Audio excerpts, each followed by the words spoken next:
जय हनुमान ज्ञान गुण सागर, जय कपीस तिहुँ लोक उजागर। हे हनुमान जी, आप ज्ञान और गुणों के सागर हो। आप बुद्धि, शक्ति और महानता के प्रतीक हो। आपकी महिमा तीनों लोकों में फैली हुई है, विश्व भर में। चैत्र मास की पूर्णमासी को हनुमान जयंती मनाई जाती है, जिसे हिंदू धर्म में बहुत पवित्र माना जाता है। इसका वर्णन रामायण और अन्य पुराणों में भी हमें मिलता है। हनुमान जी की माता श्री का नाम अंजना था और पिता का नाम केसरी था, जो वानर राज थे। अंजना माँ पहले एक अप्सरा थी, जिन्हें एक श्राप के कारण पृथ्वी पर जन्म लेना पड़ा। श्राप से मुक्त होने के लिए माँ अंजना जी और केसरी जी ने शिव भगवान जी की ओर तपस्या करी और शिव जी को प्रसन्न किया। फिर उन्होंने शिव जी से वरदान मांगा कि वे स्वयं अपने अंश के रूप में उनके यहाँ जन्म लें। इसके बाद शिव जी ने उन्हें तथास्तु कहा। इसी समय अयोध्या में राजा दशरथ पुत्र प्राप्ति के लिए यज्ञ कर रहे थे। अग्नि देव ने राजा दशरथ को प्रसाद के रूप में खीर दी, जो उन्होंने अपने तीनों रानियों में बांट दी। जाकर देव्य हस्तक्षेप के कारण एक चील ने खीर के पत्र से थोड़ा सा प्रसाद छीनकर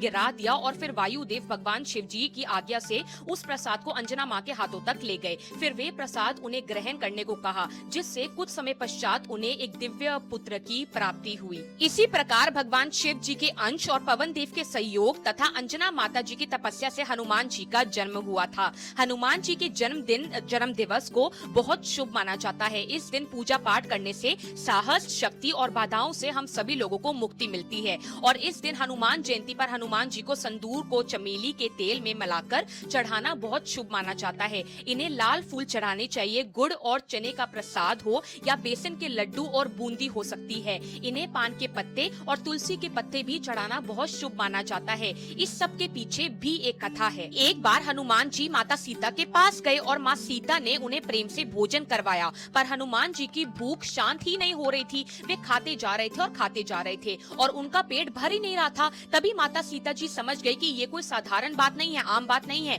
उन्होंने भोजन में तुलसी का पत्ता रखकर हनुमान जी को खिलाया और तुलसी वाला भोजन खाते ही उनका पेट तुरंत भर गया और वे संतुष्ट हो गए, क्योंकि तुलसी भगवान राम जी को बहुत पसंद है, बहुत प्रिय है। इसीलिए हनुमान जी को भी बहुत ये प्रिय मानी जाती है। इसी दिन भक्तों को शाम को हनुमान चालीसा, बजरंग बाण या सुंदरकांड का पाठ करना चाहिए। साथ ही उन्हें राम नाम का जप भी जरूर करना चाहिए, क्योंकि राम जप के बिना हनुमान जी का पाठ बिल्कुल अधूरा माना जाता है। इन सब से भी ज्यादा मन के भाव जरूरी हैं। सच्ची श्रद्धा से की गई पूजा से ही भगवान हमेशा प्रसन्न और खुश होते हैं।